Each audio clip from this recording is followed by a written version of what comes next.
Administrativa, o governo espera uma economia de mais de 10 bilhões de reais. Ontem, soldados israelenses em posto de checagem do exército firmam lá. 영화 이야기에 인문학을 얹었다. 한중인 횡단 토크쇼. 차이나 무비 플러스! 네. 역사 속에 사라진 15날 그들은 진정한 왕을 꿈꾸었다. 광해 왕이 된 남자. 네, 안녕하세요. 진짜 봄 기운이 만발한 진짜 새로운 봄에서 인사드립니다. 차이나는 무비의 핵심 멤버 신여성입니다. 우리는 주변 멤버예요? 핵심 멤버는 냈다 될 수 없죠. 얘기 좀 하다 보니까 막강 핵심 멤버 꼼꼼입니다. 찐 핵심 멤버 자영업입니다. 뭐라지? 뭐 해야 되지? 갑자기. 네, 중요한 핵심 member 책사입니다. 네, 주변이 없어. 네. 중심만 있어. 네, 주변이 없는 차이나는 무비. 네. 오늘 영화는 광해 왕이 된 남자입니다. 저희가 이제 새로운 개편을 앞두고 있어요. 그래서 차이나는 무비에서 차이나는 무비 플러스로 올 때에는 인문학 드레싱을 좀 신설해서 저희가 영화를 조금 더 인문학적으로 깊이 있게 땀땀 보는 연습을 했다면 이번에 저희가 준비하고 있는 코너의 프로그램이 시즌3 제목을 좀 소개해 주시겠어요? 우리 차이나는 언더로드? 이렇게 되나요? 무비는 무비. 아니 우리 아직 선택 중에 있는 거잖아요. 차이나는 무비를 무비를 넣을지? 언더로드로 결정됐습니다. 결정됐어요? 네. 나 핵심이 아니구나. 그래서 야, 제가 그쳤는데 핵심인 무슨 막강 거예요. 핵심이라고 떠들어서 넌 알고 있었니? 저도 처음 듣는 소리입니다. 야, 우린 주변이었어. 주변 중에 아니, 주변이었어. 잘못. 우리 아직 안 정한 어떻게 거예요. 네. 중국으로 보내줘? 막강 주변 멤버였어. 이래서 핵심은 저예요. 네. 그냥 그래서 신여성 맘대로예요. 차이나는 무비는 저희의 이제 트레이드 마크라서 없앨 수가 없고요. 그 OTT라든지 뭐 장소 이런 것들을 좀 활용해 보기 위해서 이제 인문학은 이제 길이에서 하는 걸로 장소라든지 또는 이런 새로운 컨텐츠를 넘나들면서 하기 위해서 차이나는 무비 온 더 로드로 시즌 3를 준비하고 있습니다. 차무는 그대로 간다 이거죠. 차무. 차이나는 무비 언제부터 또 차무라고 불렀다고. 또 줄여서 뭔가 그렇게 튀려고 하지 마세요. 차무 언더로드. 아직 차무. 언더로드가 좀 기니까. 신여성 맘대로예요. 차비 언더. 차무 언더로드. 길이 차가 없어. 차무 언더로드. 차무 차비 달라는 거 같고. 차비. 없어. 걸어가야 돼. 네. 언더로드. 그래서 차 없이 가는 언더로드. 영화는 산으로 네. 가고. 네, 말 되네. 영화는 네. 없네요. 그래서 저희가 이제 차이나는 무비 온더로드라는 시즌 3를 준비하면서 이제 올 봄에 첫 답사를 앞두고 있어요. 그래서 온더로드의 어떤 컨셉에 맞게 이제 코너 중에 하나를 항상 여행이라든지 또는 장소, 영화 속의 장소, 또 풍경 이런 공간 소개로 하나를 꾸며보려고 해요. 그래서 그거를 이제 준비하면서 어디를 할까 하다가 봄이고 또 영화제도 있고 봄꽃도 좋은 전주를 선택했죠. 그래서 그 영화의 어떤 촬영 장소이기도 하고 봄에 아주 잘 어울리는 장소인 전주의 답사를 준비하고요. 온더로드가 좀 되면 저희가 다음 편에서 뭐 개편을 하면서 소개를 좀 드리는데 오늘은 기존의 컨셉으로 차이나는 무비 플러스로 인문학 드레싱까지 가겠습니다.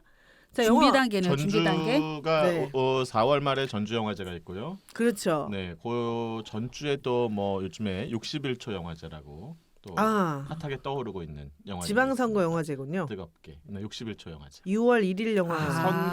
선거를 주제로 네. 일반 시민들이 61초 동안 6월 1일이라 그렇군요. 지방선거일이 6월 1일입니다. 그래서 6월 1일이라서 61초 예요? 61초. 그런 거네요. 들어보니까. 네. 좀 6월 낯설긴 한데 올해 1회인 거예요? 제1회 아름다운 선거 61초 영화제라고. 1회. 네네. 네. 아름다운 선거 참 좋죠. 리더를 뽑는 거. 그래서 오늘 우리가 영화도 이 선거의 결과로 여러 가지를 좀 얘기해 볼 수 있지 않을까 해서 왕이 된 남자. 광해 왕이 된 남자. 그 광회가 아니에요. 광해. 광어회가 아니 광어회가 봄에는 아니고 광어회 오늘 왜 도다리야. 이렇게 산만합니까? 봄에는 도다리야. 광해. 광해. 그냥 해. 광해 왕이 된 남자. 그냥 해? 광해? 어울리네요. 그냥 해? 아니야, 광어해지. 2012년도에 나왔으니까 10년 됐어요. 영화가 와, 나온 지 일단. 벌써. 네. 이병헌의 조각 같은 외모는 여전합니다. 조각. 조각 같진 워낙 않은. 역할을 많이 맡아서 이병헌이 조각미남이라는 생각을 못 해본 것 같아요. 이병헌이 나랑 하선을 동갑이야. 얘기하는 거 하선? 나랑 동갑이야. 아니 여기서 이렇게 여기서 이렇게 나이를 다 어르신 갑자기 어르신 고백. 아니 뭐 선거도 이렇게 됐는데 뭐 어르신 아유 참 고생이 많으시. 자, 저 추창민 감독이라고요. 네. 추창민 감독이 만들었는데요. 뭐 다작을 한 감독은 아닙니다. 음. 뭐 그대를 사랑합니다. 혹시 연극도 있었는데요. 너무 그 좋은 좀 노년의 삶을 그린 강풀 그 네네네네. 작품으로 만든 네, 거죠. 그렇죠, 그렇죠. 네. 그거가 이제 영화가 됐었고요. 그다음에 사랑을 놓치다. 그다음에 마파도 뭐 이런 작품들 만들었고. 마파도도 재밌었어. 네, 마파도 할머니들 이야기. 사랑을 놓치다도 서정적이었죠. 네. 그렇죠. 네. 그리고 이제 광해 왕이 된 남자가 2012년도에 나오고 그 뒤에 6년 뒤에 2018년도에 7년의 밤. 정유정 7년의 밤. 정유정 작가의 그 엄청난 소설이죠. 네. 영화는 좀 아쉬웠죠. 네. 소설은 진짜 네. 찐인데 네. 그 뒤로는 아직 이제 영화 못 찍고 있어요. 영화를 너무 망했어. 이 영화 그 소설이 정말 시나리오 같이 아직 6년이 안 나왔는데. 돼서 좀만 더 기다려 보면 나오지 않을까요? 저 진짜 기대했었거든요. 네. 7년의 밤. 왜냐하면 네. 작품이 너무 좋아가지고 원작이. 네. 그래서 추창민 감독이 이제 제일 유명한 건 그래도 우리가 지금 하려고 하는 광해 왕이 된 남자 이 네. 작품이 아닐까 그렇게 생각이 듭니다. 네. 제목이 좋죠. 네, 광해가 그렇죠. 아니라 그냥 자꾸- 그냥 광해가 아니고. 네. 왕이 왕이 된 된 남자. 남자. 네, 네, 네. 네. 이거 왕. 근데 그때도 뭔가 염두에 두고 이름을 지은 것 같아요. 왕이 된 남자. 12년이니까. 네, 뭔가 다 선거철을 앞둔 느낌? 근데 그러더라고. 이 네. 광해는 여기에 이 광해는 선거 안 했어. 음, 선거 안 했어. 못했죠. 술집에서 갔어. 뭐라 해야 되나 이거 간택을 당했다고 해야 되나? 그렇죠, 그렇죠. 어. 네, 저작거리에서. 기방 그러니까 인선. 이게 실제 사실은 제목은 광해 왕이 된 남자지만 실제 주인공은 광해군이 아니고 하선이에요. 그쵸. 네. 음. 그러니까 하선이 자기 모습을 바꿔서 이제 골룡포를 입고 15일 동안 왕 노릇을 한 거죠. 그 하선의 이야기를 그렇지. 이제 그려준 거죠. 그러니까 왕이 된 남자라는 거고 실제 광해군은 아파서 누워 있었어요. 계속 네. 15일 동안. 네.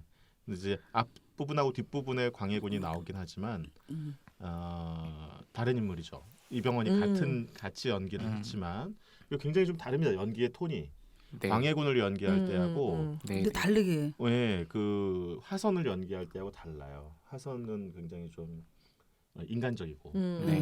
멋모르고 어리버리 약간 약간 좀 순수한 어리숙하고. 눈빛을 가지고 있다면 광해군은 굉장히 그 뭔가 앞뒤 전후사정 다 꿰뚫어 보고 그렇죠, 있는 그렇죠. 그런 어떤 지도자로서의 그런 이렇게 머리 엄청 쓰고 있는 그런 지도자의 모습이랄까 뭐 그런 엄청난. 눈빛으로 나쁜 군주 같은 느낌으로. 네, 그렇게 광해에 대한 이제 이게 해석이 여러 가지 있잖아요. 원래 광해군이 그런 캐릭터가 그러니까 물론 맞다, 아니다. 사료에 있는 것도 있지만 광해가 했던 일들을 보면은 굉장히 혁신적이고 인간적인 면도 있었다라고 하는데 보통 우리 학교 다닐 때 배우는 광해는 이 군시리들 연산군, 광해군 이렇게 붙여가지고 나쁘게 배웠죠. 네, 그러니까 부정적으로. 연산군은 진짜 폭군이었는데 음. 광해군은 이제 그 폭군이라고 하는 이미지가 자기 그 이복 동생을 죽이죠. 페류 때. 계모하고 그렇죠. 임목왕후인가요? 네, 임목왕후하고 임목대비에. 하고 영창대군인가요? 뭐 영창대군. 임목왕후의 소생인 이제 영창대군을 자기가 왕위에 올라가지고 죽이죠. 왜냐하면 근데 이게 꼭 광해군만 그런 건 아니고 그렇죠. 뭐 조선시대 비일비재했던 일 아니에요. 권력을 잡기 위해서 사실은. 광해군이 어렵게 그 왕이 됐어요. 광해군의 아버지가 선조잖아요. 네. 선조인데 광해군 자신이 서자였어요. 서자 중에서도 둘째 동생이었어. 자기 형은 임해군. 네. 임해군. 임해군이었고, 근데 임해군이 이게 별로 제대로 된 사람이 아니었나 봐. 그래서 망나니 짓을 많이 하고 성품이 안 좋다고 소문이 성품이 안 나가지고 좋았대요. 네. 선조는 계속 나이가 먹어가니까 선조는 원래 광해군을 세자로 책봉하기 싫었는데 나이가 계속 먹어가니까 어쩔 수 없이 세자로 책봉한 거예요. 네, 그래서 광해군이 꽤 늦은 나이에 세자가 네, 돼요. 네. 그런데도 물려주고 싶지 않았어 사실은 왕위를. 음. 예. 그러다가 임진왜란이 나잖아요. 임진왜란이 나는데 선조는 피난 가죠. 그쵸. 근데 광해군이 나서서 이제 수습을 하는 이 임진왜란 이제 수습을 해요. 그래서 막 의병들을 모으고 리더십을 발휘해서. 리더십을 발휘해가지고 일본이랑 맞서서 싸우고 이렇게 합니다. 그래서 이제 궁궐로 나중에 돌아오게 되는데 그래도 뭐 잘했다 칭찬 한마디 안 했어.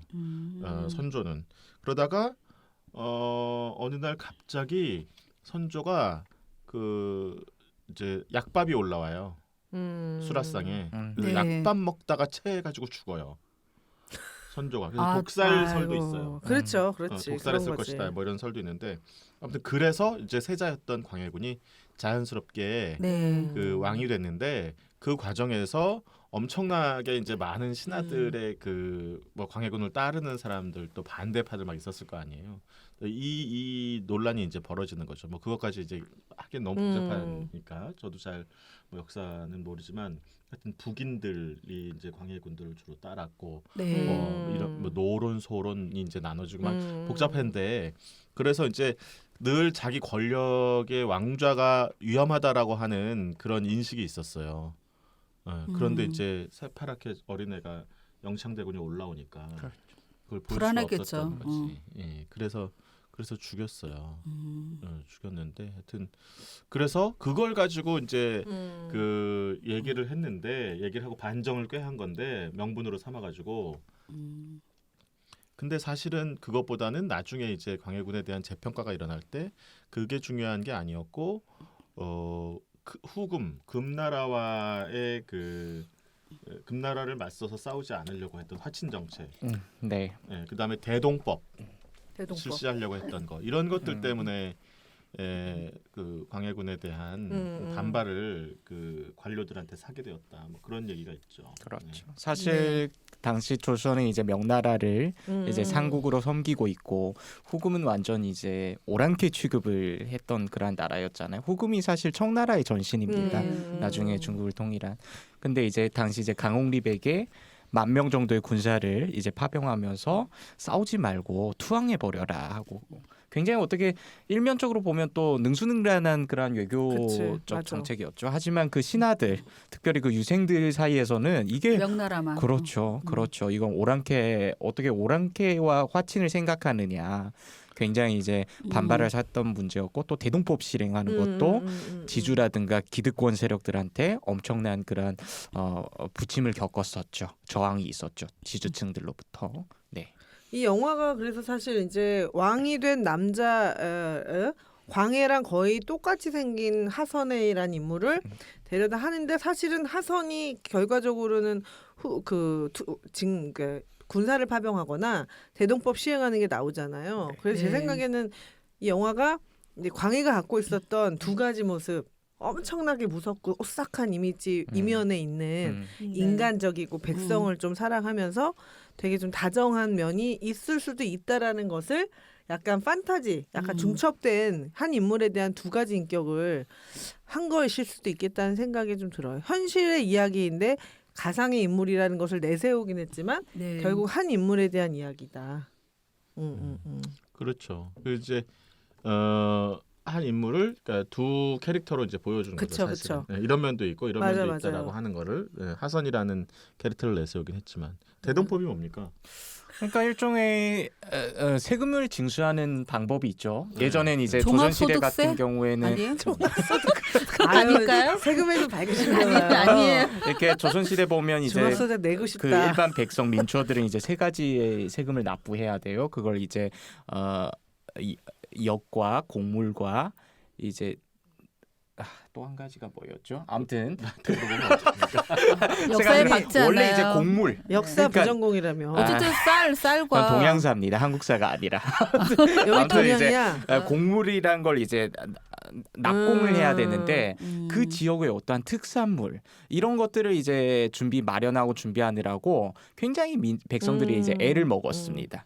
그래서 그 대동법이 한마디로 얘기하면 그 곡물들을 이제 그걸 다 버리고 쌀로 쌀로 이제 대신할 수 있게 통일한다는 해주는 거죠. 거. 네네네. 그렇죠. 그런 특산물들을 어렵게 산삼이라든가 뭐 매라든가 이런 거 말고 그냥 다 쌀로 통일해 버리는. 약간 그런 거 아니에요? 그 우리로 치면은 뭐 그루베어를 깔아가지고 어. 처리를 쉽게 해주고 네. 그렇죠, 그렇죠. 뭔가 세금 혜택 좀 영화에 주고. 보면은 그 영화에도 나오잖아요. 전복 네. 산간지방인데 사는데 네, 사람한테 강원도인데 전복밭이라 그랬다고 하는 진짜 얘기가 황당한. 나오잖아요. 그게 말도 안 되는 불합리한 제도가 있어가지고 근데 음. 이걸 가지고 이제 엄청 신하들이 서로 싸우죠. 그래서 그 광해군 때부터 시작되긴 했는데 나중에 이제 전국적으로 확대된 거는 숙종 때 가서예요. 그러니까 100년이나 지나서 그렇죠.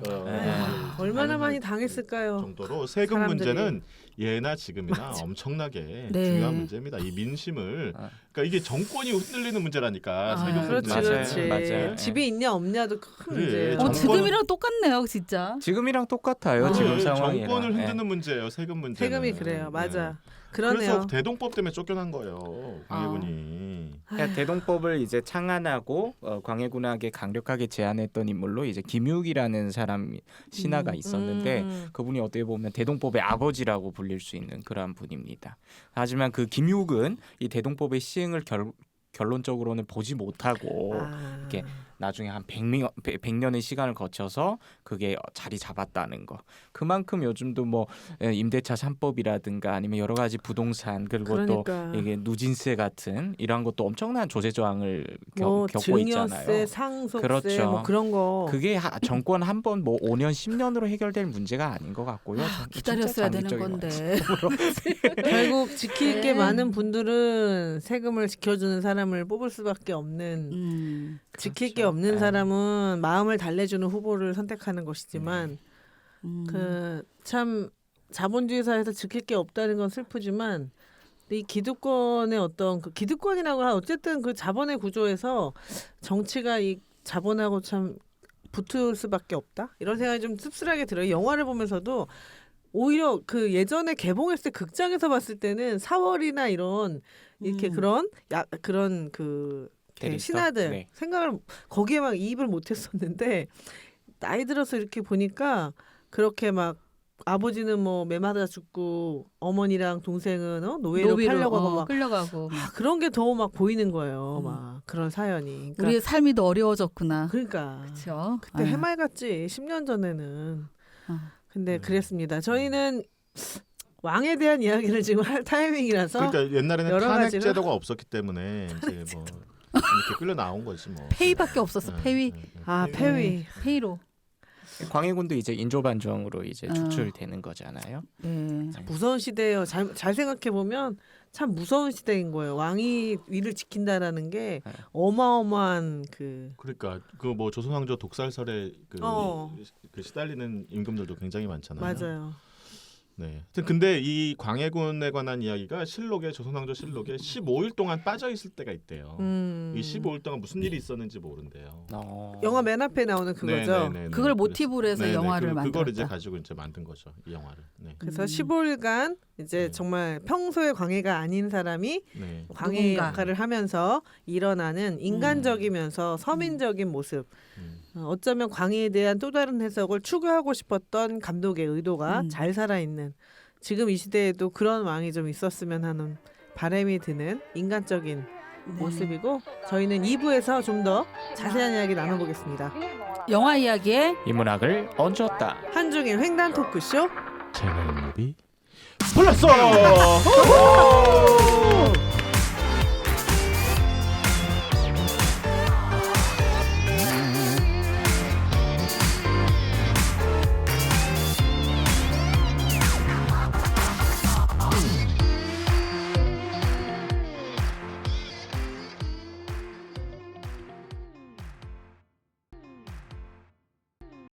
Administrativa, o governo espera uma economia de mais de 10 bilhões de reais. Ontem, soldados israelenses em posto de checagem do exército firmam lá. 영화 이야기에 이 문학을 얹었다. 한중일 횡단 토크쇼 채널비 플러스. 아유,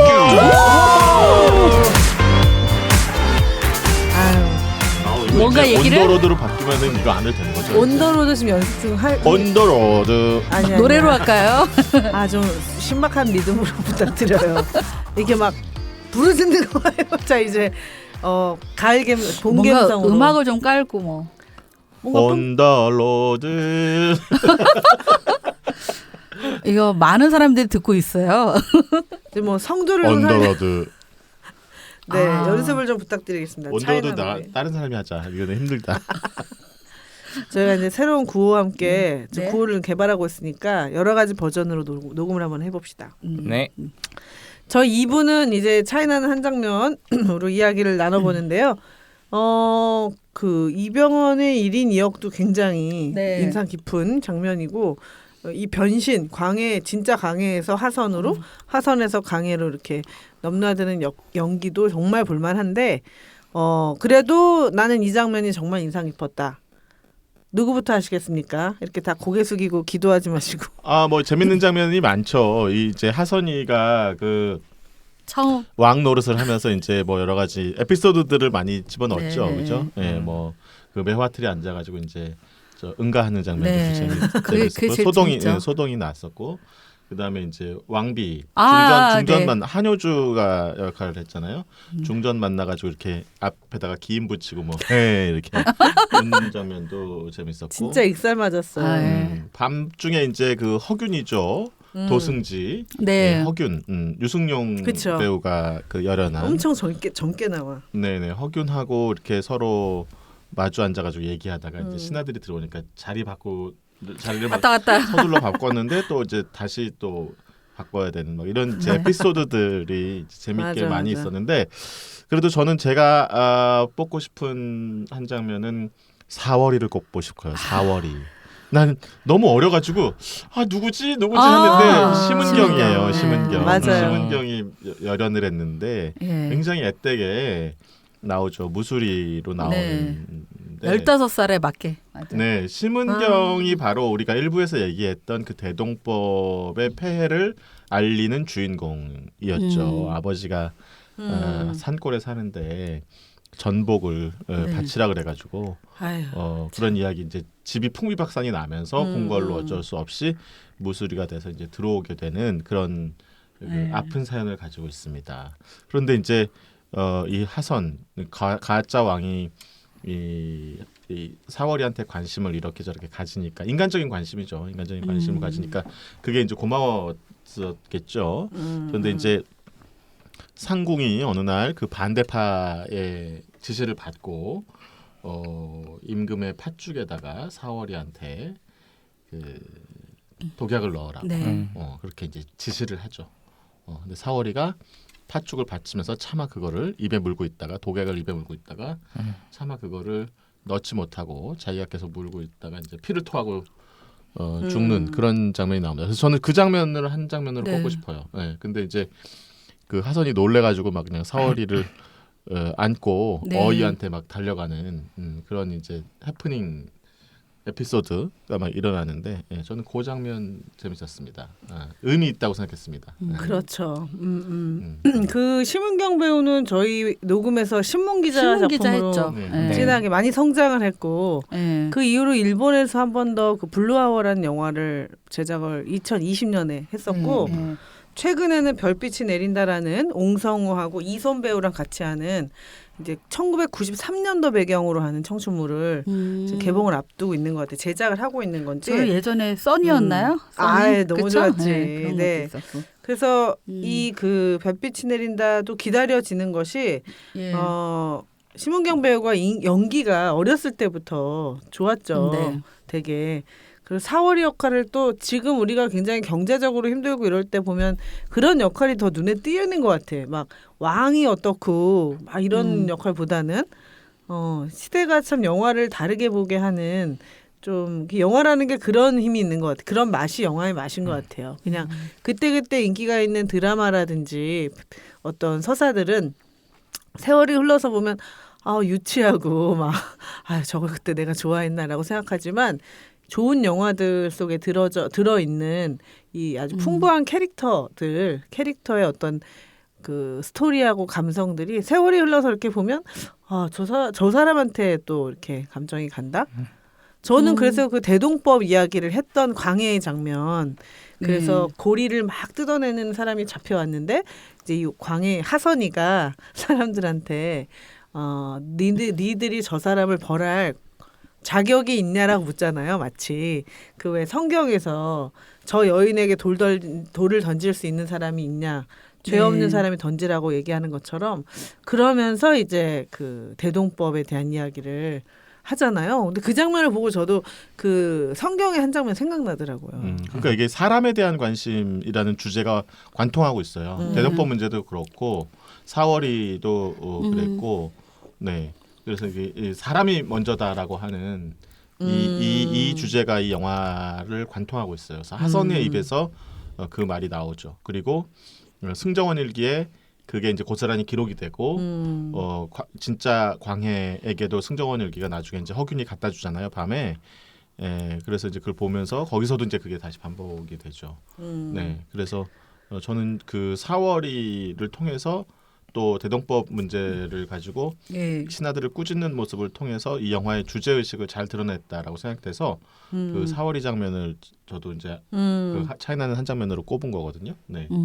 참 그 역사 속의 한 줄 이런 걸 가지고 그걸 어떻게 현재화시킬까 이거 대단한 것 같아요. 그래서 감독이 근데 이 추창민 감독의 전작들을 보면 그런 거에 관심이 많은 것 같아요. 7번 그 7년의 밤도 그 스토리가 그렇잖아요. 왜 우연찮게 이렇게 사람을 죽인 아버지가 그거를 그 사고를 수습하면서 막 일어나는 진짜 정말 그 밤의 이야기가 너무나 깊이가 많아서 막 너무 몰입이 됐었는데 그런 거를 좀 관심이 많은 감독 이런 생각이 좀 들고 대동법 같은 경우 지금 사실 그런 과연 이 시대에서 서민이나 가난한 사람들 또 굉장히 어려운 소상공인을 위해서 필요한 법이 무엇인가 이런 생각 하게 되잖아요. 세금을 못 내서 전기가 끊기고 그다음에 쌀이 없어서 굶어 죽고 아직도 그런 사람들이 많단 말이죠. 근데 우리가 역사 속에서는 대동법 실시를 광해군이라고는 안 배우지 압니죠. 않았어요? 네, 맞아요. 네, 그러니까요. 여기에서 씨앗을 뿌린 건데 네. 결과적으로는 이제 제도화시킨 사람을 그죠. 근데 이것은 사실 기록의 힘이기도 한 것 같아요. 그러니까 네. 기록을 하는 권력과 그 어떻게 기록을 하게 되는지에 대한 그것도 사실은 굉장히 분리되어 있는 것 같지만 분리될 수 없잖아요. 그러니까 어떤 관측에서 기록이 되고 누가 사실 그러면 안 되는데 다시 쓰고 뭐 없애고 이런 과정에서 광해군 때 있었던 어떤 역사적인 사건들에 대해서는 네. 좀 해석이 더 풍부한 게 맞다라는 생각이 들어서 이 영화가 그래서 좋았던 것 같아. 전 조선왕조 실톡도 좋아요. 조선왕조 실톡 거기에는 더 풍부한 감정이 들어있어요. 그래서 역사 야사 얘기를 재미나게도 했잖아요. 네, 근데 그렇죠? 다 실록에 기록된 거예요. 95%. 그래서 제가 봤거든요. 근데 확실히 역사가 신기한 게 현재 읽어도 지금이랑 똑같다는 너무 생각. 똑같다 이거잖아요. 저는 광해는 보면서 진짜 그랬어요. 그렇죠. 역사는 반복된다. 반복된다. 멘트도 네. 반복되고 네, 똑같다. 사람이 먼저다 이런 것도 그렇고 오늘 우연히 이제 그 해밍웨이의 노인가 바다 이거를 이제 읽게 네. 되는데 거기 대사도 지금 우리가 사용한 대사 너무 똑같은 거예요. 뭐 그 왜 김현수 작가가 말하는 뭐 지지 않는다는 말 이런 지지 않는다라는 표현이 해밍웨이 글 속에서도 패배하지 않는 뭐 이런 얘기 그 노인의 이야기 막 이런 거 있죠. 그러니까 역사의 맛이 이런 거구나. 광해 왕이 된 남자에서 그 영화가 지금의 나에게 또 해주는 말은 뭔가 이런 생각을 하게 돼요.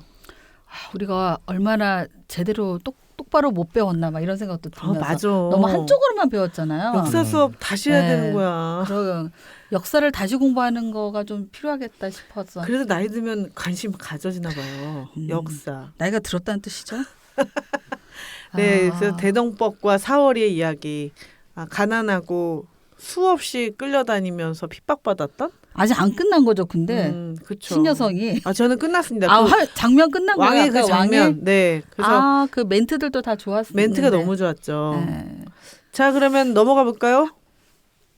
제가 아까 그러면 저는 하선이 같지 않아가지고 정말 그때는 맞아. 하선이가 왕이 되는 하선이의 거지. 마지막에 이런 어투인데 정말 하선이 같지 않고 왕의 모습으로. 그래서 영화를 관찰하면 정말 제 1등은 명대사 명배우는 역시 그쵸. 이병헌이다라는 생각에. 예. 근데 맞아요. 누군가 4명 중에 한 명이 이병헌을 얘기할까봐 저는 이제 또 약간 엇나가서 가장 좀 뭉클했던 장면이 있어요. 저한테는 그 조도사하고 같이 나온. 네. 그 이제 오해를 하고 임금이 아닐 거라는 거를 좀 의심을 한 다음에 어쨌든 이제 하선이한테 이 왕한테 칼을 들이대죠. 그래서 그게 잘못된 걸 알고 이제 둘이 이런 남아 있는 장면이 나오는데 그때 반격을 어떻게 할까? 이걸 어떻게 훈계할까? 뭐 이런 거에 좀 상상이 됐을 거 아니에요. 근데 오히려 좀 이렇게 사람을 치는 느낌으로 예, 광희가 대사를 합니다. 이제 본인은 이제 조도사는 자기가 죽을지도 모른다 이런 거 생각을 했을 거 아니에요. 왕한테 칼을 들이댔으니까. 그랬더니 이제 이때 이병헌이 내 목에다 칼 들이댄 건 10번도 괜찮다. 이런 거. 근데 네가 살아야 내가 사는 거다. 이런 말을 합니다. 네 목숨이 얼마나 중요한 건지 너는 왜 모르느냐. 그리고 나중에 이 칼은 날 위해서만 그때만 이제 뽑아라. 이런 얘기를 합니다. 그리고 이제 왕이 이제 뒤돌아서서 나오는데 넷이랑 같이 나오면서 이제 자기의 마음이 잘 전달이 됐을까? 뭐 이제 이런 얘기를 하거든요. 그런데 그 우는 장면이 나와요. 이 조도사에. 우는 장면도 약간 익살맞게 나오긴 하죠. 내관이 네. 그 워낙 뭐 어쩌고 그런 사람이라서 네. 별 영향 없을 겁니다. 뭐 그랬더니 그렇게 하니까. 그 다음 장면이 막 울고 예, 있죠. 그럴 줄 알았는데 반전으로 그 우는 얼굴이. 근데 정말 마지막에 이 조도사는 왕을 위해서 칼을 뽑잖아요. 마지막 도망갈 때 도망가게 하고 막잖아요. 자기가 자기 몸으로. 예, 그럴 때 이제 임금이 아니라고 얘기했는데도 불구하고 나한테는 이제 이분 임금이라고. 네. 아주 찡한 장면. 찐한 네, 장면으로. 맞아요. 근데 이 영화에서 이렇게 주변의 인물들 나왔던 사람들이 하나하나 이렇게 큰 역할을 했다는 게 좀 되게 좋은 것 같아. 그게 좋은 작품들이 네. 그런 특징이 있죠. 이 영화가 1200만이 넘은 영화죠. 네, 맞습니다. 네. 그 사람들이 이렇게 많이 1000만이 넘어간다는 것은 어떤 코드든지 사람들의 마음을 움직였다는 얘기죠. 그래서 우리나라는 특히 그런 이렇게 감성 코드가 많이 영향을 미치는데 이 영화는 가족의 영화도 아니고 뭔가 그죠? 우리의 근현대사가 아님에도 불구하고 이 영화만이 갖고 있는 그런 인물들이 갖고 있는 그런 그쵸? 나의 이야기이기도 하고 나도 저렇게 나를 알아봐 주는 사람이 있었으면 좋겠다. 또는 이 나의 어려움을 좀 다독이는 누군가가 있었으면 좋겠다라는 바람.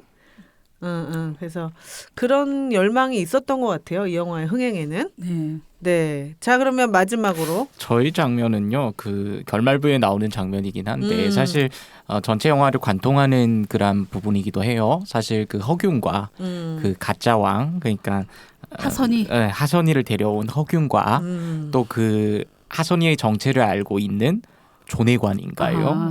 옆에서 시중 드는 내시.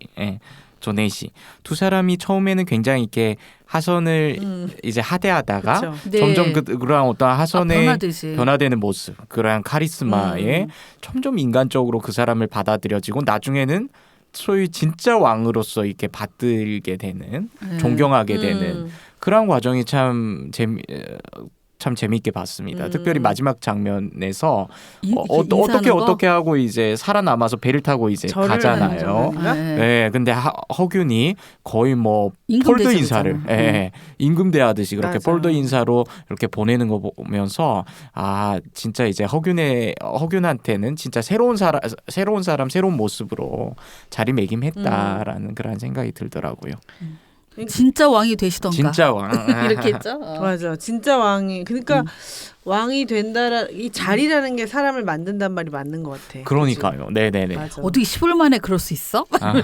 그래서 이 영화가 한 인물에 대한 그 두 가지 양면을 다룬 영화다라는 게 맞지. 자리가 사람을 만드는 게 진짜 맞는 말인 듯 싶더라고요. 네. 그러니까 사람을 만드는 방식이 그 하선이 광해가 되는 과정과 그 각각의 역할들을 맡은 사람들 있잖아요. 주변 인물들이 그 자리에 충실한 신하가 되어가는 과정.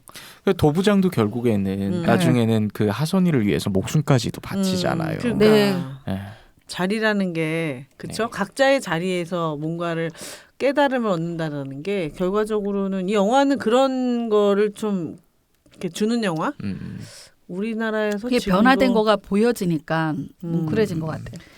결과적으로 뭐 정치란 무엇이고 충이란 무엇이 이런 거를 따지는 게 아니라 그럼 말할 필요 없어. 사람과 사람과의 어떤 관계 사람을 움직이면 돼. 맞아 네. 그런 거에 대한 영화 사람이 먼저다라는 말도 맞고 그죠?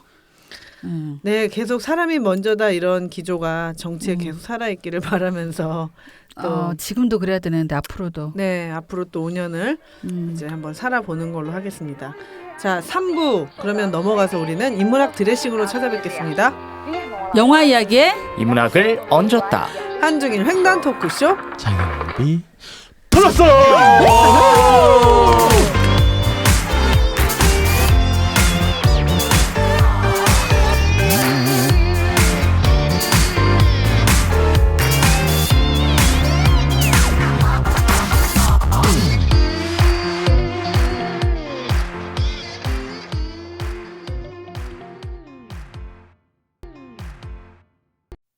Administrativa, o governo espera uma economia de mais de 10 bilhões de reais. Ontem, soldados israelenses em posto de checagem do exército afirmam lá. 영화 이야기에 인문학을 얹었다. 한중일 횡단 토크쇼 장난비 플러스. 네 3부 인문학 드레싱으로 찾아왔습니다. 저희 이번 영화는 추창민 감독의 2012년 개봉작 광해 왕이 된 남자. 네 이병헌의 1인 2역이 돋보이고 뭐 주변 인물들도 다 훌륭합니다. 광해군 8년 모두가 꿈꿔온 또 한 명의 왕이 있었다. 광해 왕이 된 남자. 네 저희 찌라시맨도 이제 개편을 맞이해서 조금 더 연기를 지도하는 걸 집중 감성 지도를 좀 해보겠습니다. 목소리만 그냥 깔면 어느 순간 성의가 없어졌어. 목소리만 내리 깔아. 뭔가 흥행을 해야 성의가 없어지지. 흥행도 안 해. 광해군이니까 좀 깔았는데. 네 4시 버전도 있고 이런 거 좀 생각해. 내시로 하면 안 돼요? 광해 왕이 된 남자. 여기 자영업 여기 노인 좀 돌아가서 노인 좀 내보내 나가시는 분 저쪽 안내 좀. 네 광해 왕이 된 남자 저희 인문학 드레싱인데요. 저희가 1부에서 예고 드린 것처럼 저희는 이제 이 봄에 새로운 시즌 3를 준비하고 있습니다. 그래서 이제는 영화 따라서 인문학을 하고 뭐 인물 이야기하고 이런 것도 재밌었는데요. 저희가 2016년부터 지금 벌써 한 5년이 꽉 채워서 영화와 인문학, 역사 넘나들면서 이야기를 했는데 하다 보니까 이제 바깥으로 좀 나가보자 이런 열망이 강해져서 이제는 지역과 장소, 공간 속에 영화의 이야기들 좀 얹어보는 온더로드 시리즈를 좀 준비하고 있습니다.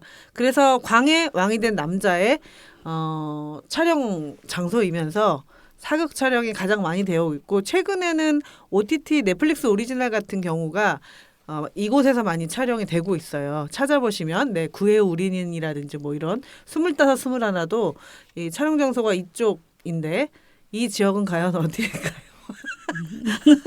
이 지역은 어디? 쉽게 맞출 수 있지 않을까요? 광해 때문에. 네네. 전라북도 전주죠. 전주에 대한 이야기를 조금 나눠볼까 합니다.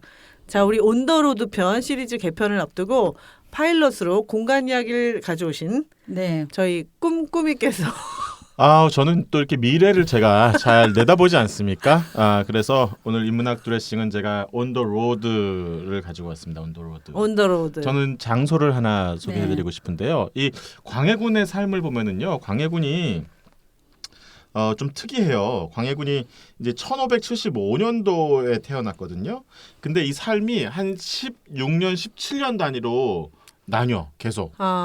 그래서 17살 때 태어나서 17살 때 왕세자가 됩니다. 세자가 되고 그 다음에 왕세자로 지낸 시간이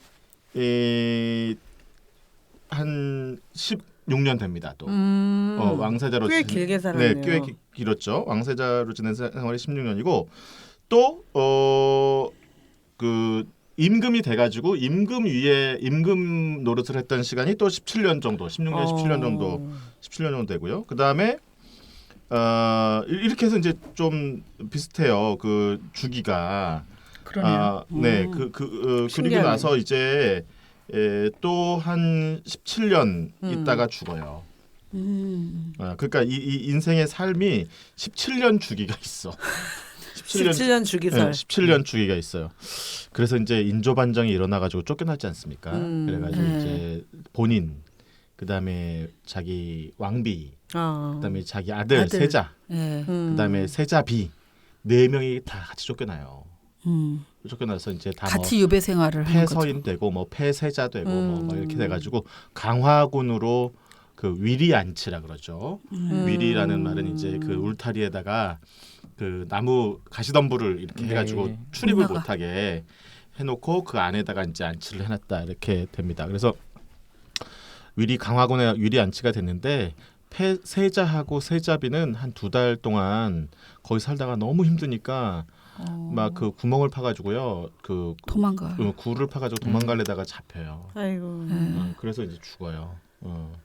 그 아들, 세자는 아들이 세자. 세자는 네. 이제 죽고 그다음에 또 세자비는, 세자비는 네. 또 그 소식을 듣고 까무러쳤다가 그 소식을 듣고 일어나서 이제 또 자결하고. 그래요, 비극적이다 그죠? 네. 네. 그러다가 이제 왕비는 또 화병이 얻어가지고 강화도 간지 한 5달 만에 죽어요.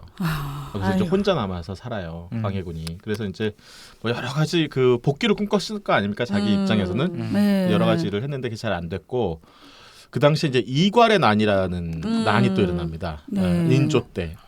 그러니까 이괄의 난이 일어나니까 어떻게 해서 조정에서는 제일 먼저 광해군을 신경 쓰겠죠. 이 난의 시작을. 네, 난을 틈타 가지고 광해군이 다시 복귀할지도 모른다는 생각 때문에 강화도에 있던 광해군을 태안으로 옮겨요. 그러다가 이제 다시 이괄의 난이 평정되고 나서 강화도로 다시 옮겼는데 그러다가 왜 그랬는지 하여튼 제주도로 다시 옮겨갑니다. 말년에. 네. 그래가지고 제주도에 이제 가게 됐는데요. 인조 15년도, 네. 인조 15년, 1637년에 제주도로 가게 됩니다. 제주도에서도 뭐 별로 이렇게 잘 안 알려진 항구에 몰래 이렇게 내려다 주다시피 해가지고 왔는데 그게 오늘날 제주도 이제 구좌읍 쪽이다. 구좌. 저 당근이 유명한. 동남부 쪽에 있죠. 당근. 네, 구좌읍 쪽에 당근이 유명합니다. 네, 들어왔다. 네. 제주도가 원래 당근 그 뿌리식물이 유명해요. 그쵸. 뿌리식물이. 여기가 왜냐면 최대 생산지예요. 구좌가. 당근, 무, 영 이런 거 맛있어. 맛있어요. 제주도가. 지금 제철이야. 그또 이유가 아주 있어요. 그 딴 나중에 데로 또 가는 것 한번 같아요, 얘기를 지혜가. 할게요. 예. 지금은 너무 길어져. 그 얘기까지 하면. 아무튼 그래서 그 광해군이 이제 제주도로 들어와 가지고 위리 안치돼서 살았는데요. 그 광해군이 살았던 곳을 이제 우리가 적소라 그래요. 적소라는 말은 무슨 말이냐면 귀양갈 적자예요. 한자가 그러니까 귀양 가서 산 곳이라고 한자를 이제 적소라고 하거든요. 그래서 광해군 적소가 있는데 이게 어딘지 정확하지가 않아. 그래서 2가지 설이 있어요. 2가지 설이 있는데 제주시인데요. 지금 이제 동문시장 있는 곳 아시죠? 동문시장 그 네. 근처인데 동문로에 기업은행이 하나 있어요. 그 자리라고 하는 설이 있고 동문시장 앞에 국민은행이 큰 게 하나 있거든요. 그 자리라고 하는 설이 있어요. 하여튼 다 은행을 띄고 계시네. 아무튼 저 복귀하려면 돈이 필요하시니까.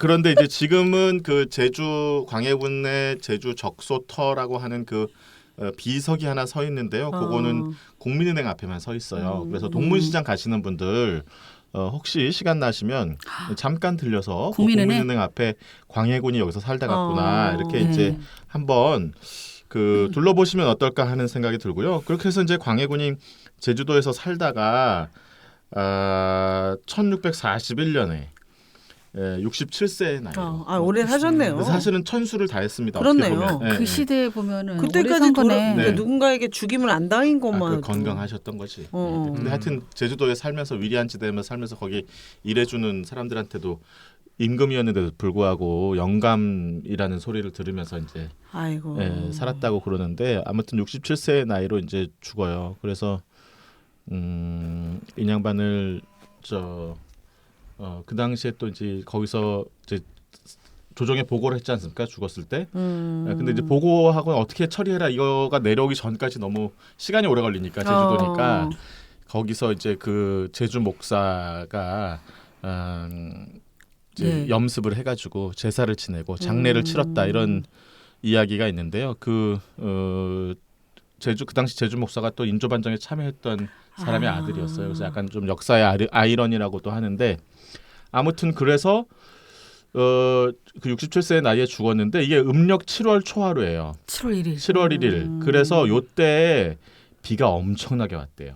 광해군이 죽었을 때. 아이고. 그래서 이때 근데 그 뒤로 음력 7월 초하루만 되면 제주에서 엄청나게 비가 오는 거야. 그래서 요때 오는 비를 광해우. 광해우라고 제주도에서는 부르고요. 광해우라는 민요도 전에 와. 내려오고 있습니다. 민요도 전에 내려오고 있는데 제주도 전문가시네요. 근데 이게 제가 이제 찾아보니까 민요의 저기가 없어요. 구전도 안 됐나 보네. 음원이 없고 그냥 가사만 좀 있어요. 그래서 음원을 찾아보려고 그랬는데 좀 잘 안 나오더라고요. 그래서 그냥 가사만 한번 읽어드릴게요. 7월이라 초하루 날은 임금대왕 관하신 날이요. 임금 대왕 임금 관하신 날이요. 관에 넣은 날. 가물당도 비오람서라. 가물다가도 비가 오더군요. 이어 이런 가사로 되어 있어요. 네. 7월이라 초하루 날은 임금대왕 관하신 날이요. 가물당도 비오람서라. 이어. 네. 이어. 제주도 말로. 네네. 광해우라는 비가 7월 1일 날 내린다. 음력 7월 1일 날 내린다. 이런 얘기가 있습니다. 네. 제주도에 항상 비가 내리는 시기 중에 오늘이 네. 있어요. 오늘 4.3이죠. 제주 4.3에는 비가 많이 옵니다. 역사적으로 항상. 다 뭐 연관이 있어 보인다. 뭐. 네네. 오늘 우리 녹음하고 있는 이날이 4.3인데 네네, 4월 3일. 4.3입니다. 그래서 그 제주도에는 4.3에 비가 많이 오는 것으로 언제나 유명했어요. 그만큼 이제 한이 많은 날이기도 하죠. 그래서 4월이 좀 그런 절기이긴 하네요. 생각해 보니 제주도는 그래서 저 한때 한참 다큐를 제작할 때는 이제 희한하게 4.3이 되면은 날이 곧지 않은. 엊그제 그랬었는데 4월 1일도 좀 그런 느낌이 났었는데. 그랬는데 네. 4월 저희 4.16 때 세월호 때도 그 세월호 일주기 때 4.16 때 그 유가족이랑 진상 조사를 외치는 대책위원들이 광주에서부터 삼보일배를 해서 이제 4.16 오후에 광화문에 도착을 했거든요. 근데 그날이 되게 특이했어요. 그날이 제가 자동차로 자유로를 달리고 있었는데 오전에 새까만 그 구름이 오면서 대낮인데 아주 껌껌해지는 거예요. 그래서 세상에 이런 날씨가 다 있다라고 했는데 오후에 그 분들이 서울에 당도해서 그 추도식을 할 때쯤 날이 개었어요. 그래가지고 그날도 라디오 이런 데서 오늘 날씨가 진짜 무섭다, 이상하다, 막 어마어마하게 새카맸거든요. 그날.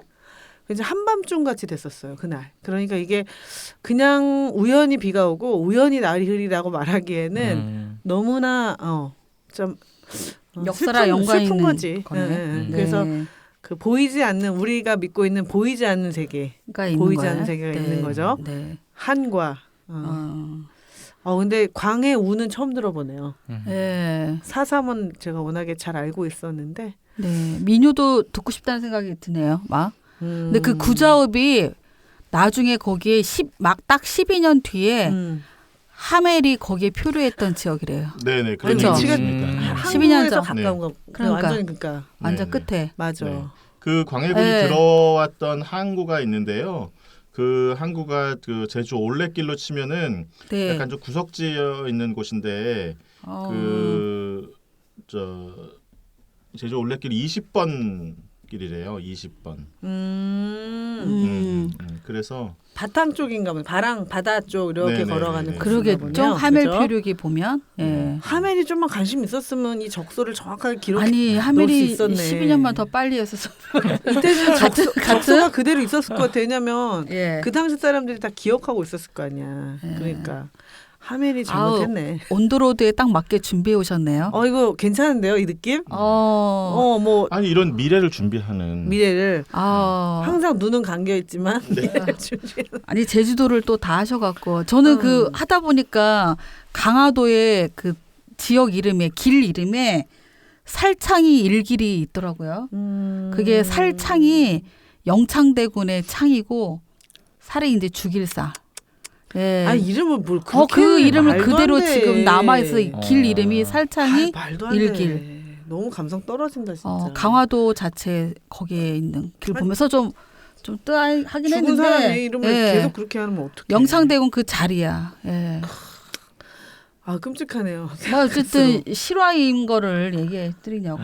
좀 제주도 무섭지만, 예. 생각해 보니까 그 저기 우리가 잘 알고 있는 윤선도도 원래 제주도로 유배를 가다가 배가 우연히 보길도에 도착을 해서 세연정을 보길도에 지은 거거든요. 근데 진짜 잘 지었잖아요. 세연정을 과학적으로. 근데 나중에 제가 사료를 찾아보니까 결과적으로 공들였는데 긴 제주 유배 생활로 인해서 한 2, 3년밖에 못 살았어요. 보길도에서. 너무 살고 싶어서 그냥 공들여가지고 엄청난 연못을 막 했는데 꼭 제주도에 살았어야만 되는. 그러니까 제주도에 얼마나 많은 사람의 그 한과 그리움과 또 분노, 억울함이 쌓였는데 또 제주도에서 4.3 사건 같은 일이 발생하니까 제주도민들이 갖고 있는 정서라는 게 좀 역사적으로 참 또 섬이고. 근데 또 막상 광해군 묘는 제주에 있지 않고요. 남양주에 있어요. 또. 와. 남양주. 그게 왕비 때문에 그런 거 아니에요? 같이. 예. 그래서 왕비 따라서. 남양주 묘, 그 광해군 묘가 또 개방이 잘 안 되고 예. 제사 지낼 때만 개방된다 그러더라고요. 그렇구나. 근데 너무 허름하다고 들은 것 같아요.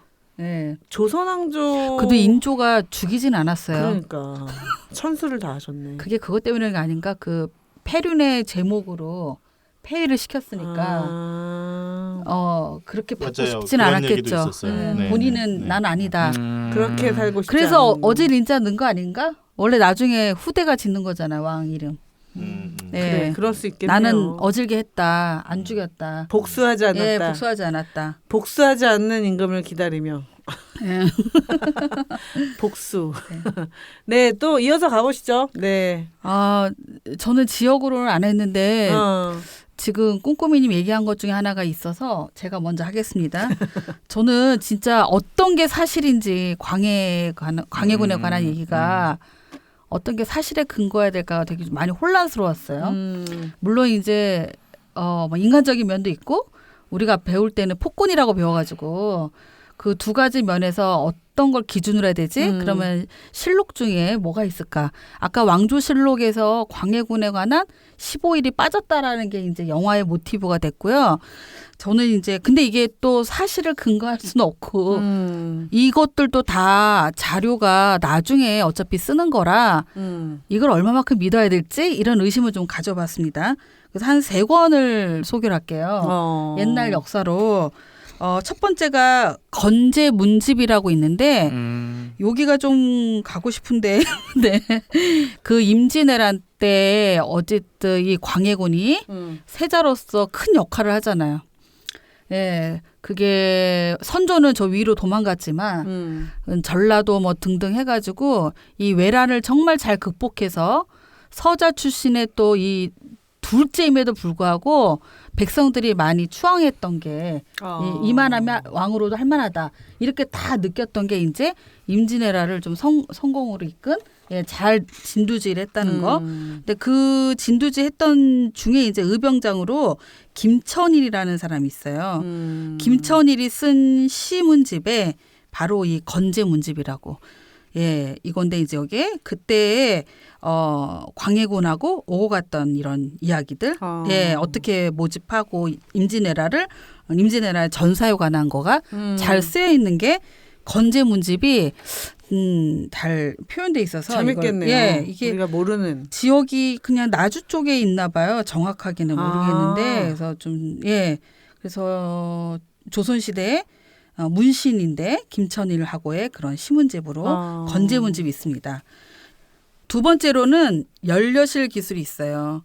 예, 이거는 근데 이것도 나중에 후대에서 쓴 거라서 실학파가 이제 쓴 건데 여기에 보면 그 제주도에 있었던 일, 좀 전에 꿈꾸미님이 얘기한 내용들이 여기 좀 있어요.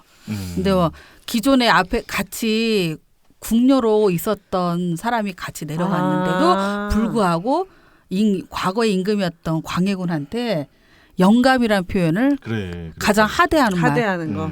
예, 거의 뭐 너 때문에 힘들게 됐다. 예. 재밌네. 근데 이제 이 왜 힘들게 됐냐면 대동법 이런 거는 이제 우리가 앞에서 얘기가 좀 나왔고 그 문제가 아니라 그 중간에 이 광해군이 건축을 많이 하잖아요. 궁궐. 궁궐을 많이 줘요. 네, 네.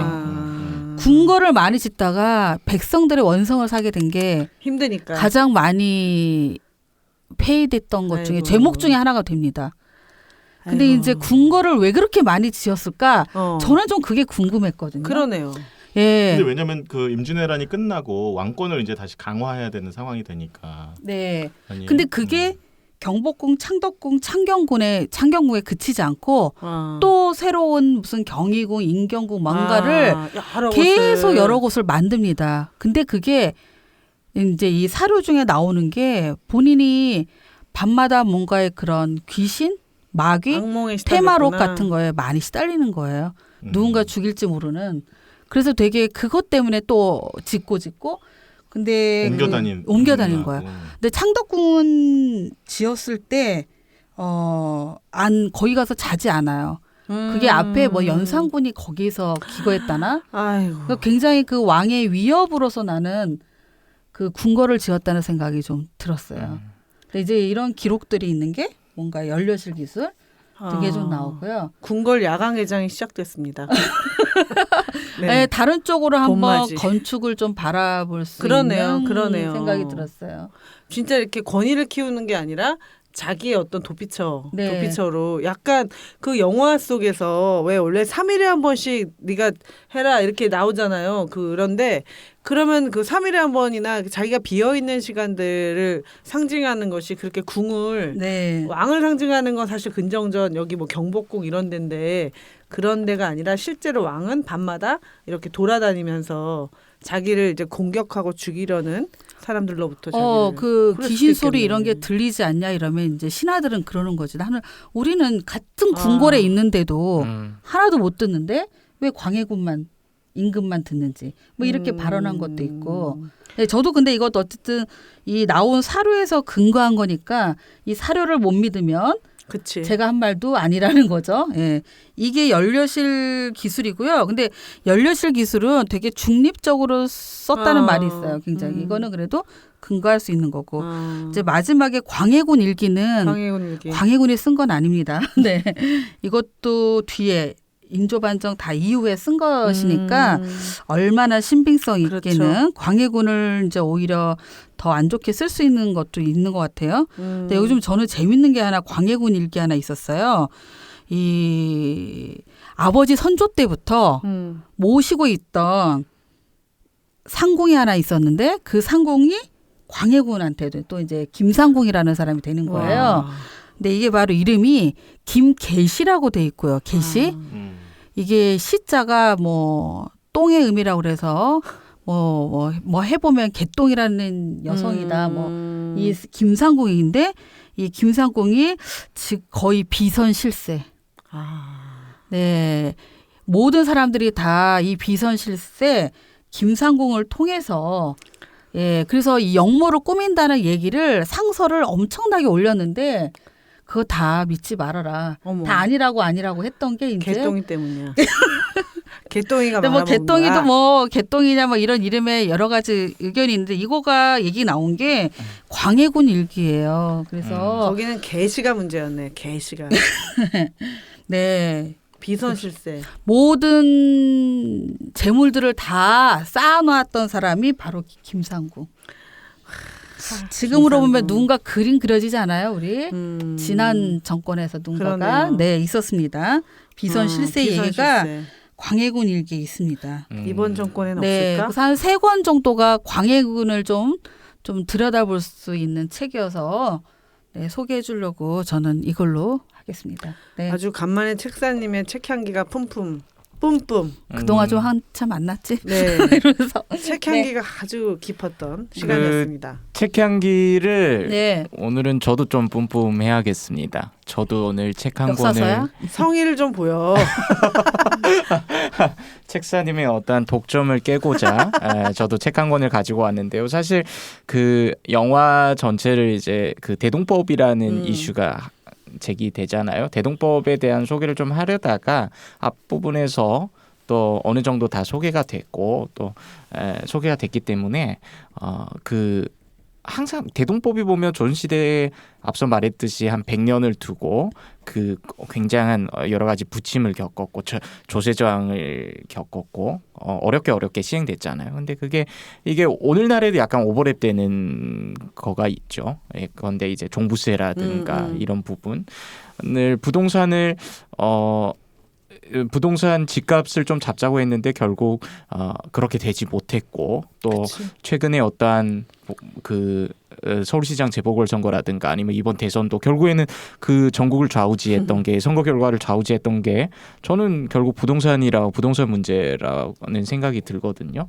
왜 한국 사회에서 이 내 집 마련의 구호, 내 집 마련의 이란 뭐라 그럴까요? 욕구가 이렇게 발현되고 또 부동산 문제에 있어서 참 어떤 해법은 없을까 하는 그런 문제의식을 가지고 문제의식을 다룬 책인데요. 내 집에 갇힌 사회라는 책을 좀 내 집에? 네, 내 집에 갇힌 사회. 그러니까 내 집 마련의 어떤 그런 꿈에 함몰된 이러한 사회에 대해서 적은 이러한 연구서입니다. 사실 그 김명수 교수님 지금 전남대에 부임하셨는데 그분이 이제 서울대 사회학과 박사 학위 논문으로 박사 학위 논문을 이제 좀 변형시켜서 대중서로 변형시켜서 출판한 책인데 대중서 역시 쉽지는 않습니다. 저 굉장히 꾸역꾸역 어렵게 봤는데 내 집에 갇힌 사회라는 책이고 그러니까 세계 어느 나라를 보더라도 부동산 문제는 있죠. 집값 폭등의 문제도 있고. 하지만 한국처럼 내 집 마련 자체가 목적이 되어버린 사회. 사실 집이라는 것은 나의 공간을 가진다는 것은 그 목적은 이제 다양하잖아요. 예컨대 가족들과 아늑하게 안전하게 이제 주거할 수 있는 공간, 어떤 나의 몸을 누일 수 있는 휴식을 취할 수 있는 공간 이런 게 목적이 돼야 되는데 한국 사회는 그걸 떠나서 그냥 내 집 마련 자체가 목적이 되어 버렸다는 거죠. 그리고 그 마련된 집이 어떻게 보면 거처로서 작용하는 게 아니라 일종의 투기 수단으로서 투기의 상품으로서 이 부동산이 이제 주택이 작용한다는 게 굉장히 그러한 지적을 하고 있는데 이 김명수 저자는 이걸 어디에서 찾고 있냐면 7, 80년대 박정희 시기로 거슬러 올라갑니다. 이때 보면 한창 이제 산업화가 진행되던 시기였잖아요.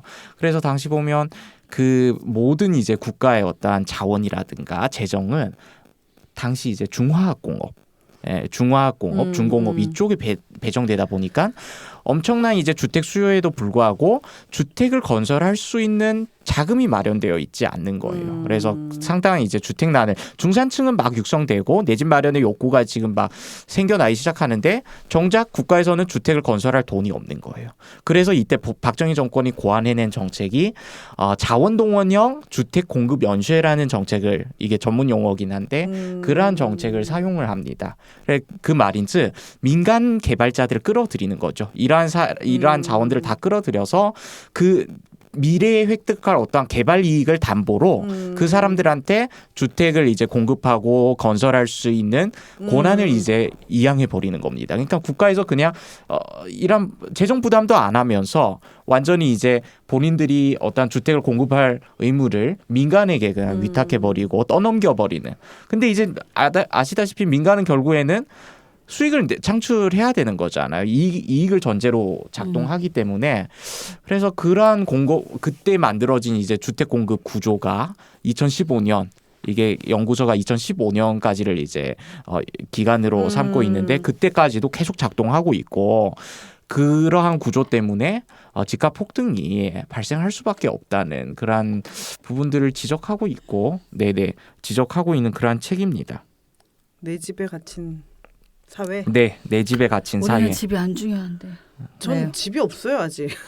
근데 제가 요즘에 유튜브 채널 보는 채널 중에 둥지 언니라고 있어요. 네. 이 부부는 30대 남편이 40대 초반, 와이프가 30대 후반인데 처음에 둘이 결혼을 했을 때는 각각 직장이 있었어요.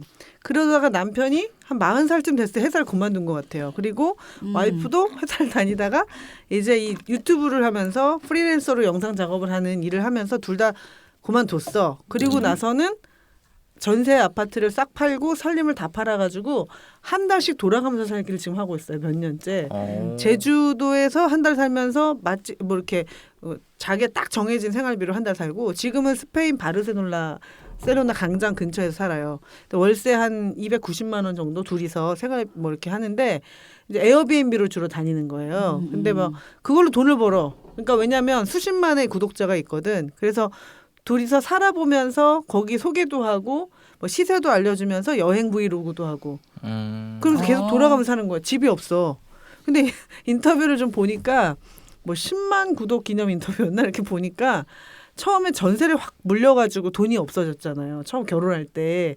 그럼 자기들이 다 팔면서 느낀 건데 전세를 하지 말라는 거야. 그리고 월세를 살면서 그 현금을 보유해서 투자를 계속하라는 거예요. 그래서 얘네 인터뷰를 보면은 저희는 뭐 그 작업 있지. 작업을 하려고 좋은 컴퓨터를 보다가 오래된 컴퓨터를 그냥 쓰면서 테슬라를 샀습니다. 이렇게 썸네일에 나왔어요. 뭐 자동차를 샀나 보니까 주식을 산 거야. 계속 투자를 하는 거야. 주식도 투자하고. 근데 그러면서 돈을 이제 융통을 하면서 투자를 하는데 집을 사는 게 목적은 아닌데 나중에는 어딘가 정착을 하겠죠. 네. 근데 몽땅 팔고 그 해외로 이렇게 갈 때는 최소한의 짐을 어디다 맡기고 가는 것 같아요. 그리고 네, 그래서 내 집에 갇힌 사회. 옛날에는 진짜 우리 주택복권 생각나시죠? 응답하라 1988에서 주택복권 당첨돼가지고 걔네 집 한 채 얻잖아. 걔네 누구야? 유준열네 집이 그런 집이잖아요. 우리 어렸을 때 100만 원이었어. 100만 원. 엄청 100만 원이 생기면 뭘 할 수 있을까? 엄청난 돈이었어요. 100만 원. 엄청 나거든요. 그래서 주택복권 당첨 그것도 지금 로또만큼이나 인기가 많았어요. 그렇죠. 주택연금. 말도 못했어. 그만큼 힘들었던 거야. 늘 있는 거네. 그 드라마 옛날부터 끝에 보면은 지금까지만. 누구네 집 판교로 이사가고 누구네 집 막 강남으로 이사가고 그러잖아. 근데 지금 씁쓸한 게 그 집이라는 거 왜 그런 부동산이 아니면 돈을 벌 수 있는 방법이 너무 없어진 사회? 그렇죠. 그치? 네. 그래서 자영업도 잘 안 돼. 우리나라가 다른 나라에 비해서 자영업 안 비율이 돼? 비율이 되게 높은 나라야. 엄청 우리나라가. 높죠. 네. 그러니까 건너 치킨집, 건너 치킨집. 뭐 이거잖아. 그러니까 참 한편으로는 씁쓸한 거죠. 그런데 또 살아야 되니까. 그러니까 그러니까 투기라고 얘기할 수 없는 게 촘촘한 어떠한 사회적 안전망이 그래. 이제 구성되지 않는 상황에서 은퇴하고 노후를 국가가 책임져 주지 않으니까 결국엔 부동산을 통해서 자신의 노후 준비를 해야 된다는 거죠. 요즘 주택모기지도 있잖아요. 주택연금. 나중에 집을 담보로 받는 연금. 네. 광해군이 계속 살아 있었어야 되는 건데. 그럼 뭘 했을까? 네. 주택법을 폐위 안 됐으면은 19년 동안 더 그러니까 많은 그런 걸 질문이 했을 텐데. 유의미한 거죠. 광해군이 지금 살아 있다면 이러한 세상에서 어떠한 정책을 시행했을까? 네. 그거는 그러면 또 결과적으로는 가진 사람들한테 저항을 그치. 받아서 제주도로 또 제주도를 가게 되겠죠? 지금 처음에 의도가 좋아서 그렇죠. 공공주택을 많이 올리고 부동산 값을 잡겠다고 했으나 실패했던 지금 연달아 실패하고 있는 정권들을 보면 이 부동산을 잡는다는 건 기득권을 누른다는 얘기인데 기득권을 누르는 건 목숨을 걸고 하는 싸움인데 그 싸움에서 이긴 사람이 없다라는 거야 지금. 오늘 좀 부산합니다. 그래서 그 싸움에서 이기지를 못한다는 건 뭐냐면 어쩌면 광해군 시절부터 지금까지네. 아니 그 똑같은 이전부터니까 사람이 갖고 있을 수도 있다. 그 이전부터였는데 그걸 깨려고 했던 거잖아요. 근데 어쨌든 그걸 깨는 건 쉽지 않다. 그 그 얘기야. 선조의 13명의 아들 중에 광해군을 찜한 거는 정말 어릴 때부터 똘똘해가지고. 그걸 해보려고 했어. 근데 네. 대동법은 정말 좋은 법이죠. 영조의 탕평책 우리 역사책이 많이 나오잖아요. 그런 것처럼. 근데 우리나라가 지금 언제부터 이렇게 집으로 막 선거 영향을 받고 좀 씁쓸하긴 하죠. 우리 사실은. 젊은 자영업도 이런 문제 의식을 갖고 있다니 이건 좀 집으로 여담이긴 인한- 하지만 네. 그 제 주변에도 동년배들 이제 지인 보면 이제 보통 이제 진보를 지향하는 뭐 정권이라든가 정치인들은 이제 뭐 공공주택을 얼마 공공임대주택을 막 건설하고 늘리겠다고 그러죠. 몇백만 원씩 공급하겠다고 공언하잖아요. 근데 그런 정책이 우리 MZ 세대들 사이에선 인기가 없다는 거예요. 왜 우리가 임대주택에 살아야 되느냐? 임대라는 우리는 내 집을 것에 대한, 원한다. 네네네. 그러니까 참 이걸 세대가 달라요.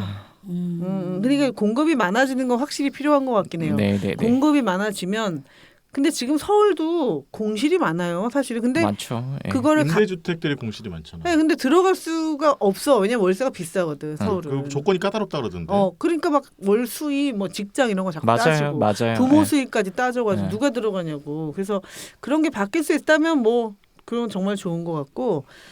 아유, 좀 씁쓸한 얘기긴 하긴 하네요. 집 없는 사람들이 열을 내는 이 시간이었습니다. 네. 진짜 왕이 될 사람은 진짜 이렇게 쫓겨나지 않을 만큼 네. 잘 해야 될 텐데 정치를 보면은 했어야 되는데 왕 그죠? 주변 사람이 중요한 거야. 왕 주변 그래. 사람. 아니 왕도 중요하고 왕이 중요해. 왕 주변 사람을 잘 쓰는 거지. 근데 결국 주변 사람이 이상하면 그 덕분에 내려오고 모욕 당하고. 주변도 중요하다는 주변 생각이 좀 중요하죠. 들었어. 자, 광해군도. 저는 인문학 드레싱 마지막 저 안 했거든요. 그렇구나. 목도리 막 하고 자꾸 뭐 떨어뜨리고 말이야. 너무 예의 없는 거 아닙니까 이거? 산만해요. 오늘. 꿈꿔맨이 너무 산만해요. 봄이 아무리 봄이라도 그렇지. 자, 네. 저는 간단하게 할게요. 이 영화처럼 1인 역을 나오는 영화들이 많이 있잖아요. 요즘에 우리 드라마에서도 많이 나옵니다. 1인 역 서사가.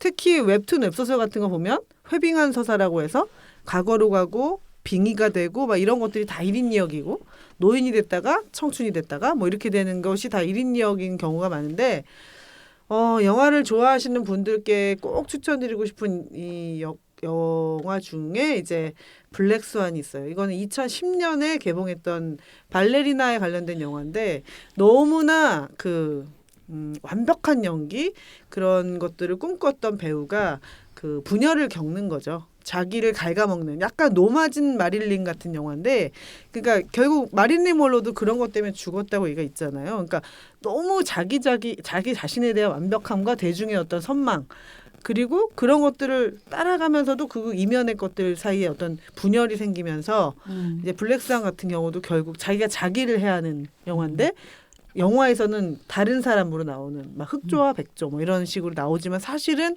자기 자신에게 갉아먹혀 버리는. 근데 연기를 너무 잘했고 무엇보다 이 영화는 미장센이 정말 좋아요. 컬러감도 네, 좋고. 안 봤어요. 아 진짜요?